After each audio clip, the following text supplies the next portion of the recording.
To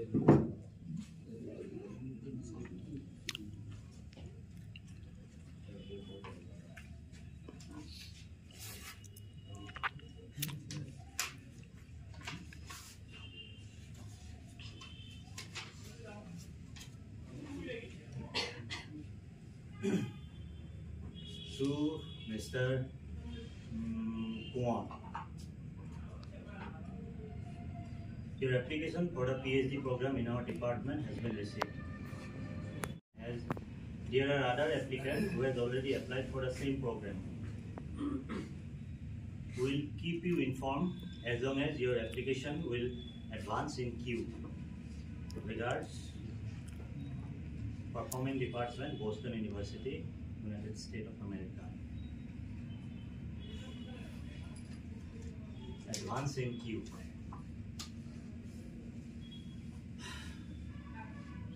এই Q সন্দৰ্ভত কেইদিনমান আগতে বাতৰি কাগজৰ কোনোবা এটা পৃষ্ঠাত এটা সংবাদ পঢ়া মনত পৰিছে। সেই সময়ত ইংলেণ্ডৰ প্ৰাইম মিনিষ্টাৰ ডেভিড কেমেৰুনে লণ্ডনৰ এখন কফি খাবলৈ গৈছিল। কফিখনত এই কেফেখনত খুব এটা ভিৰ নাছিল যদিও ১০-১২জনমান গ্ৰাহকৰ এটা সৰু কিউ। কেমেৰুনে আগবাঢ়ি গৈ কাউণ্টাৰত থকা ৱেইট্ৰেছজনীক কফিৰ পইচা দিব লাগিলে। ৱেইট্ৰেছজনীয়ে কেমেৰুনক দেখি এটা মিচিকি হাঁহিৰে উত্তৰ দিলে, "Pardon me, Mr. Prime Minister, you have to wait for some time, as there are other customers who are waiting before you in queue." এই সৰু নিয়মটো মানি লোৱাত কেমেৰুনৰ কোনো আপত্তি নাছিল, কিন্তু সময় কম থকাৰ বাবে তেওঁ কাষৰ অন্য এখন কেফেত গৈ তৃষ্ণা পূৰণ কৰিলে। লণ্ডনৰ এটা ডে-টু-ডে লাইফৰ এটা সৰু ঘটনা, কিন্তু এই কথাটো আমাৰ দেশত যদি হ'লে আপোনালোকে অনুমান কৰিব পাৰিব। প্ৰাইম মিনিষ্টাৰৰ কথাটো বাদেই দিছোঁ, সমষ্টিৰ এজন MLA ৰ লগত যদি এই ঘটনাটো হ'ল হয়, পৰিস্থিতি কিমান এটা পৰ্যায়লৈ গ'ল হয় আপোনালোকে অনুমান কৰকচোন। কিমান যে কিউ দেখিছোঁ। ৰেলৱে কাউণ্টাৰত ৰিজাৰ্ভেশ্যনৰ বাবে কিউ, গেছৰ চিলিণ্ডাৰৰ বাবে, ৰেচন কাৰ্ডৰ বাবে, খোৱা পানীৰ বাবে মানুহৰ শাৰী শাৰী ভিৰ। এই ভিৰবোৰত ক্লান্ত বঞ্চিত অসহায় মানুহৰ মুখ প্ৰায় ধৈৰ্য হেৰাই পেলায়, শৃংখলা হেৰাই যায় কিবা নোপোৱাৰ ভয়ত, জঁপিয়াই পৰে ইজনে সিজনৰ ওপৰত। দেখিলেই বুজা যায় এইবোৰ পৰাজিত হতভাগ্য মানুহ। এই কিউত থিয় হৈ থকা মানুহবোৰৰ মাজত নাথাকে কোনো ধৰণৰ শক্তিশালী অভিজাত বা ক্ষমতাশালী মানুহ।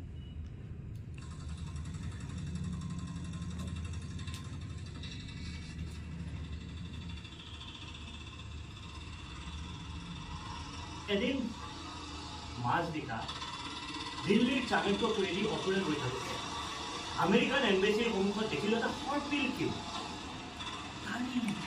টিফিন কেৰিয়াৰ লৈ মানুহবোৰ এম্বেচিৰ কাষত দীঘলীয়া কিউত ৰৈ আছে।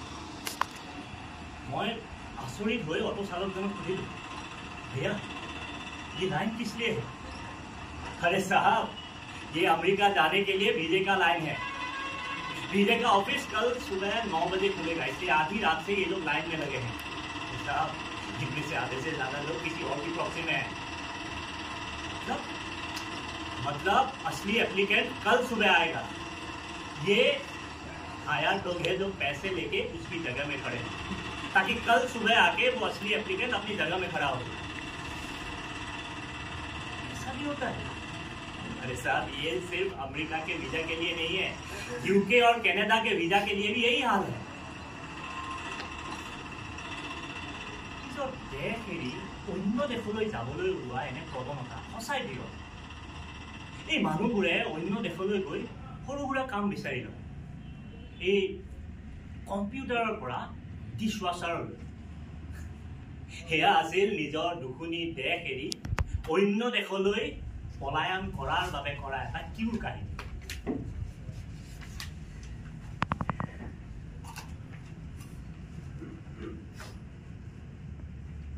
এই কিউৰ কথাটো ওলাওঁতে মনত পৰিছে আমাৰ ডেম পেহাৰ কথাটো।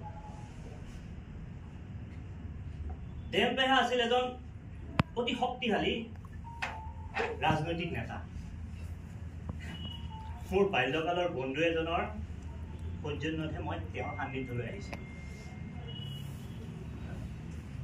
তেওঁ আছিল অতি প্ৰতাপশালী আৰু ক্ষমতাশালী ৰাজনৈতিক নেতা। সেই সময়তে তেওঁৰ পদূলিত একাধিক নিৰাপত্তাৰক্ষী, ৰক্ষা পতাকা লগোৱা গাড়ী, গেঞ্জি আৰু পায়জামা পিন্ধি পেহাই সন্মুখৰ কোঠাত বহি থাকে। তেওঁক বিভিন্ন আবদাৰ আৰু অনুৰোধ লৈ তেওঁ ওচৰ চাপেহি ডেকা গাভৰু বুঢ়া মেথা, চাকৰিৰ পৰা ৰেলৱে টিকটৰ, ঠিকা ঠুকলিৰ পৰা পাৰ্টিৰ টিকটৰ, কিমান যে আবদাৰ অনুৰোধ। এই সকলোবোৰৰ মাজতে পেহাই কেতিয়াবা গভীৰ উপেক্ষা আৰু উদ্ধতৰে তেওঁৰ ভৰি দুখন সন্মুখৰ টেবুলত তুলি দিয়ে আৰু কাৰোবাক নিৰ্দেশ দিয়ে ফোনত। প্ৰায়বোৰ নিৰ্দেশ সেই নিয়ম ভঙাৰ নিৰ্দেশ। কোনোবা লিষ্টৰ তলত আছে তেওঁক সন্মুখলৈ আনিব লাগে আৰু কাৰোবাৰ নাম লিষ্টৰ একেবাৰে তলত।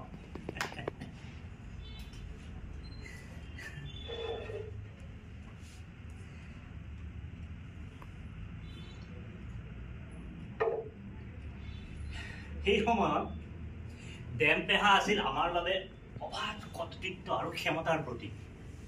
তেওঁৰ মাজেদিয়ে আমাৰ মনত ৰাজনৈতিক আৰু সামাজিক সম্পৰ্কৰ বোধোদয় ঘটিছিল। পেহা দুবাৰমান MLA হৈছিল আৰু দুই এটা চৰকাৰী প্ৰতিষ্ঠানৰ তেওঁ চেয়াৰমেনো আছিল। কিন্তু বিশেষ এটা গোষ্ঠীৰ পৰা অহাৰ বাবে ক্ষমতাৰ অলিন্দত তেওঁৰ ৰাজনৈতিক আৰু সামাজিক গুৰুত্ব আছিল অসীম। পেহাৰ নামটো দেম কিয় হ'ল তাৰো ভিন্ন আখ্যান আছে।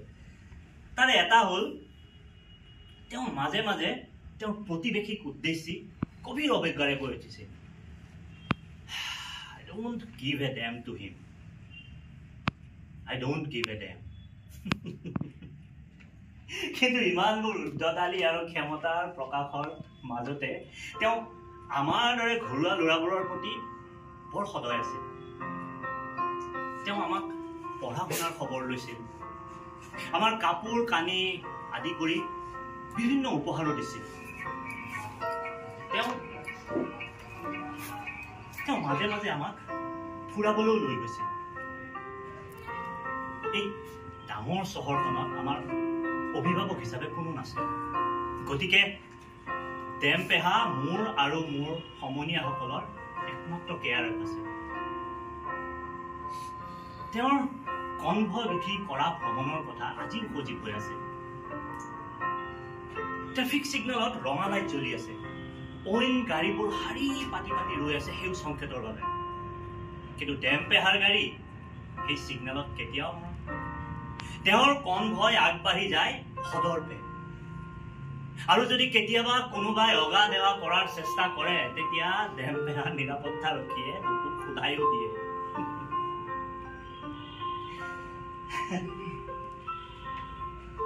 ভ্ৰমণৰ কথা ওলাল যেতিয়া বিদেশত দেখা দুই এটা কিউ কথা মনত পৰি গ'ল। সম্ভৱতঃ 2005 চনমানৰ কথা হ'ব। মই কালচাৰেল এক্সচেঞ্জ প্ৰগ্ৰেমত ইণ্ডিয়াৰ পৰা এজন থিয়েটাৰ ৰিপ্ৰেজেণ্টেটিভ হিচাপে নিউয়ৰ্কলৈ গৈছিলোঁ প্ৰায় 15 দিনমানৰ কাৰণে। সেই বিশেষ দিনটোত বৰ এটা কৰ্মব্যস্ততা নাছিল, দুপৰীয়াৰ সময়। গতিকে মই নিউয়ৰ্কৰ টাইমছ স্কুৱেৰেদি উদ্দেশ্যহীনভাৱে ঘূৰি ফুৰিছোঁ।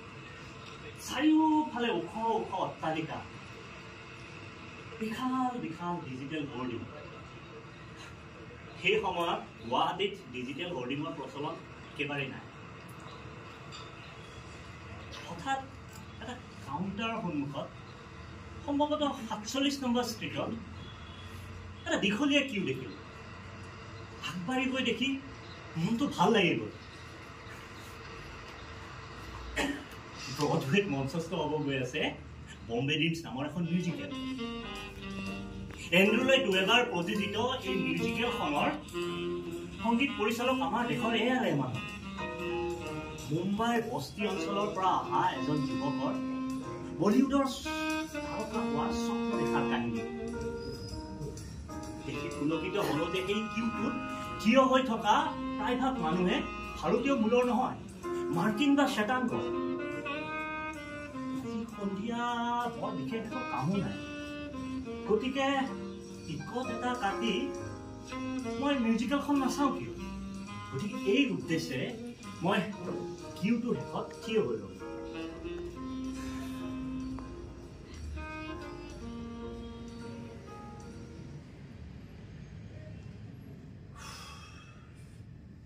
প্ৰায় আধা ঘণ্টামান অপেক্ষা কৰাৰ পাছতহে মোৰ ফুলটো ভাঙিল।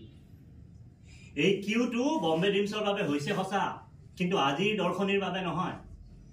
অনাগত 25 দিনৰ বাবে মিউজিকেলখন হাউচফুল। এই কিউটো হৈছে আগন্তুক 25 দিনৰ অগ্ৰিম টিকটৰ বাবে কৰা কিউ।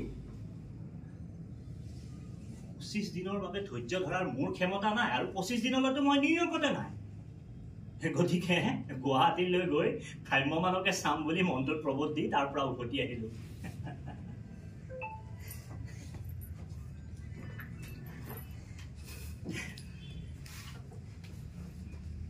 এইখিনিতে জাপানৰ অচাকা চহৰত দেখা এটা অন্য ধৰণৰ কিউ কথা নকলে কথাখিনি একদম আধৰুৱা হৈ যাব। জাপানৰ এটা ট্ৰেডিশ্যনেল থিয়েটাৰ ফৰ্ম আছে, নো থিয়েটাৰ। শ্বেক্সপিয়াৰৰ প্ৰখ্যাত নাটক কিং লিয়েৰৰ আধাৰত জাপানৰ সৰ্বকালৰ শ্ৰেষ্ঠ পৰিচালক আকিৰা কুৰোছাৱাই এখন চলচ্চিত্ৰ নিৰ্মাণ কৰিছিল। চিনেমাখনৰ নাম আছিল ৰেন। এই ৰেনত অভিনয় কৰা অভিনেতাসকলৰ অভিনয় শৈলী আছিল এই নো থিয়েটাৰৰ পৰা প্ৰভাৱিত। গতিকে এই নো থিয়েটাৰ ফেষ্টিভেল এটা এটেণ্ড কৰিব গৈ মই তাৰে এজন লোকেল থিয়েটাৰৰ কোঅৰ্ডিনেটৰৰ সৈতে চহৰৰ উপকণ্ঠীয় অঞ্চলত ঘূৰি ফুৰোতে তাত দেখিলো এটা কাউণ্টাৰৰ সন্মুখত এটা ভিন্ন ধৰ্মী কিউ। এই কিউটোত গোটেইবোৰত মানুহে বৃদ্ধ। কোনোবাই যদি হাতত লাখুটি লৈছে, কাৰোবাৰ চকুত ডাঠ লেন্সৰ চশমা। মই সহজে গৈ পেলালো এই বুঢ়া বুঢ়ীসকল নিশ্চয় বৃদ্ধ পেঞ্চনৰ বাবে লাইনত থিয় হৈ আছে। কথাটো হয়নে? এই বুলি মই মোৰ সংগীজনক বৰ কনফিডেন্সেৰে সুধিলো। সংগীজনে মূৰটো জোকাৰি উত্তৰ দিলে, নহয়, এইটো এটা হস্পিটেলৰ ৰেজিষ্ট্ৰেশ্যন কাউণ্টাৰ। তাৰমানে এওঁলোক একোজন ৰোগী নহয়, এইটোও নহয়। এওঁলোক হৈছে একোজন অৱসৰপ্ৰাপ্ত লোক। এওঁলোকে বিচাৰিছে ৰোগীক শুশ্ৰূষা কৰা বা শ্ৰমদান কৰা। অৱশ্যে এই শুশ্ৰূষা বা নাৰ্ছিঙৰ বাবে হস্পিটেলে তেওঁলোকক এটা বিনামূলীয়াকৈ চমু ট্ৰেইনিং দিব, আৰু এই ট্ৰেইনিংটো লাভৰ বাবে কৰা এই ৰেজিষ্ট্ৰেশ্যন, এইটো কিউ।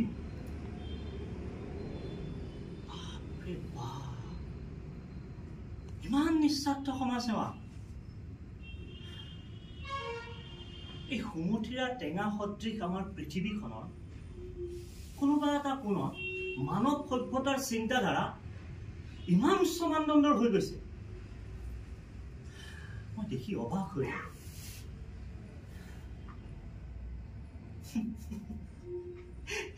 আমি আকৌ অন্য ধৰণৰ সমাজসেৱা দেখাতে অভ্যস্ত। এবাৰ শীতকালি শুক্ৰেশ্বৰ ঘাটত ভিক্ষাৰী আৰু গৃহহীনসকলৰ এটা মই দীঘলীয়া কিউ দেখিলো। মই ওচৰ চাপি গৈ দেখো এখন গাড়ীত এজাপ কম্বল আৰু আঁঠুৱা এইবোৰ হেনো বিতৰণ কৰা হ'ল, সেইবাবে এইটো কিউ। কাষত এজন বেছ হৃষ্টপুষ্ট ভদ্ৰলোক, পিন্ধনত বেছ সোঁত বগা পাঞ্জাবী পায়জামা, কপালত ৰঙা তিলক, বেছ এটা নেতা নেতা চেহেৰা। কাষত কেইজনমান তৎপৰ ডেকা ল'ৰা হাতে হাতে মোবাইল ফোন। প্ৰকৃততে এই ভদ্ৰলোকজন হৈছে এজন প্ৰতিষ্ঠিত ব্যৱসায়ী। তেওঁ মাজে সময়ে এনেধৰণৰ সমাজসেৱা কৰি থাকে। আহুকানে পহুকানে গম পালো তেওঁ হেনো শীঘ্ৰেই পলিটিক্সতো জইন কৰিব। পিছে সেইদিনাখন তেওঁৰ সমাজসেৱাত ব্যাঘাত জন্মিল। আঁঠুৱা কম্বল লৈ আমাৰ ভাবি নেতা ৰৈ আছে।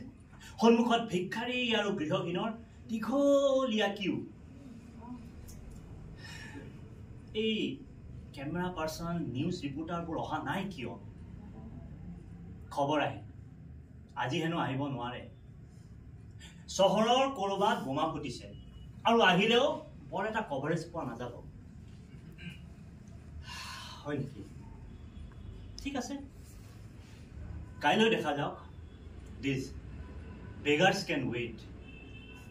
সেই বুলি তৎমুহূৰ্ততে আমাৰ ভাবি নেতা গাড়ীত উঠি তাৰ পৰা অন্তৰ্ধান হ'ল আৰু পিছে পিছে তেওঁৰ পালি পহৰীয়ে আঁঠুৱা কম্বল সামৰিও তাৰ পৰা গায়ব। সেইদিনাৰ কাৰণে আমাৰ সমাজ সেৱা বাতিল।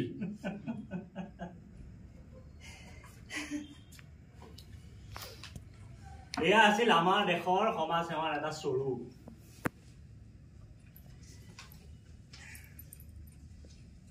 Advancing queue. আচলতে কিউৰ সমাৰ্থক শব্দ আমাৰ অসমীয়াত বিচাৰি উলিওৱাটো বৰ টান। এই লানি পতা বা শাৰী পতাই হ'ব চাগে। কিউৰ কোনো আক্ষৰিক প্ৰচলনো আমাৰ সমাজত নাই। জোৰ যাৰ মুলুক তাৰ তেনে কাৰবাৰ। আচলতে কিউ কৰাটো হৈছে এখন সভ্য সমাজৰ শৃংখলা আৰু অনুশাসনৰ পৰিচায়ক। কিউ হৈছে the secret part of British culture.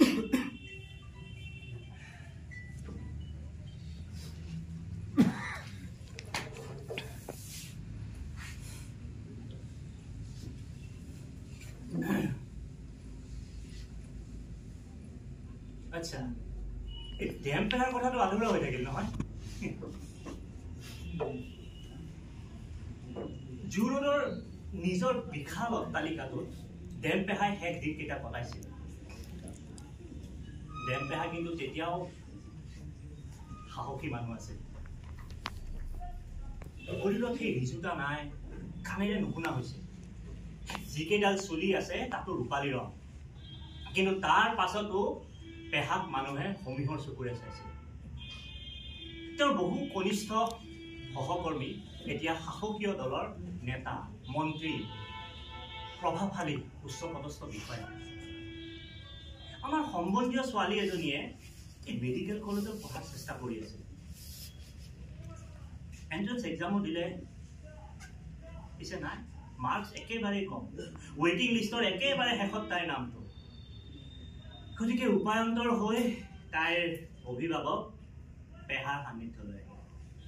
পেহাই director নে কমিশনাৰ কাৰোবাক ফোন লগালে।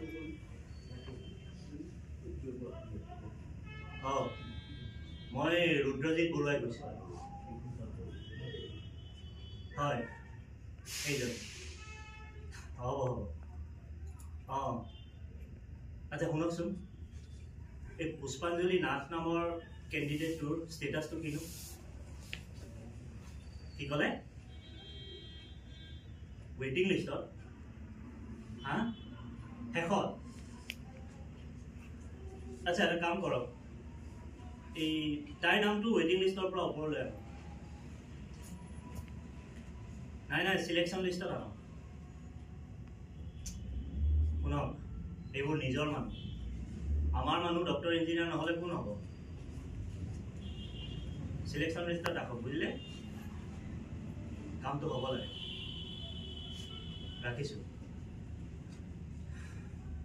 প্ৰায় এমাহমান পাছত তাইৰ এডমিশ্যনটো হ'ল। ডেম পেহাৰ এটা ফোন কলতে ৱেইটিং লিষ্টৰ শেষত থকা তাইৰ নামটো একেবাৰে ওপৰলৈ আহিছে।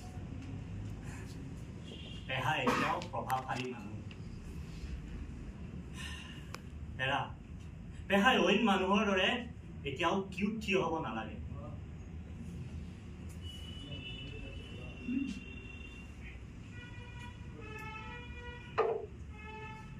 সেইদিনা নিচেই পুৱা পেহা ঢুকাল। পেহাৰ মৃত্যুৰ বাতৰি news paper, radio', television channel ইত্যাদি সবিস্তাৰে সম্প্ৰচাৰ হ'ল। তেওঁক চাবলৈ নেতা, মন্ত্ৰী, সমাজৰ বহু প্ৰভাৱশালী ব্যক্তি আহিল।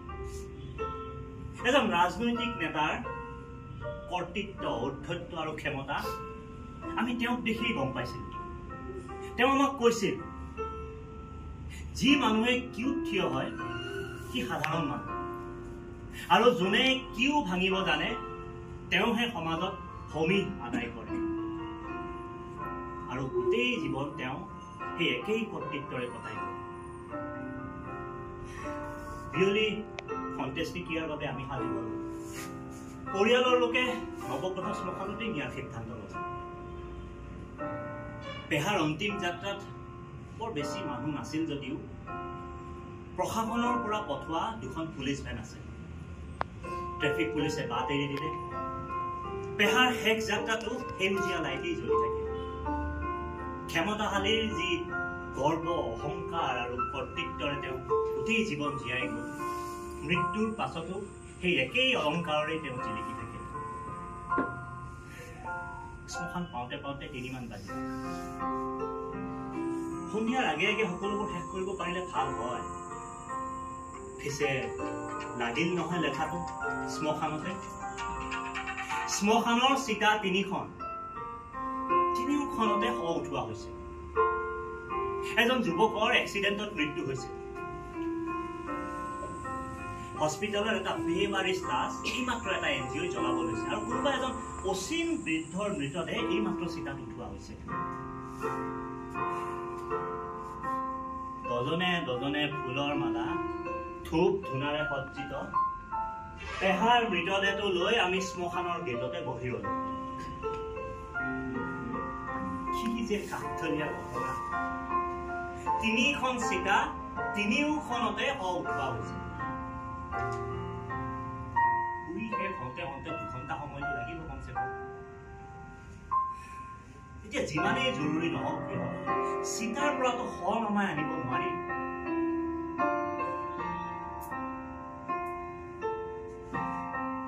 কথাটো মনলৈ যিজন মানুহে গোটেই জীৱন কোনো নিয়ম নামানে, কোনো শৃংখলা নামানে, কিয় ভঙাটো কৰ্তৃত্ব আৰু ক্ষমতাৰ পৰিচায়ক বুলি গণ্য কৰে, সেইজন মানুহে অন্তিম সময়ত নৱগ্ৰহ শ্মশানৰ অন্য এটা কিউত অসহায়ভাৱে অপেক্ষা কৰি থাকিব।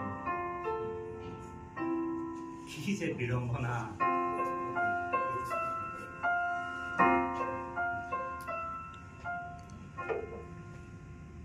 সেয়া আছিল জীৱনৰ ওপৰত মৃত্যুৰ কিৰিট।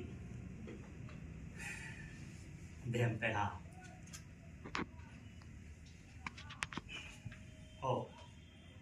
2টা বাজিলেই দেখোন।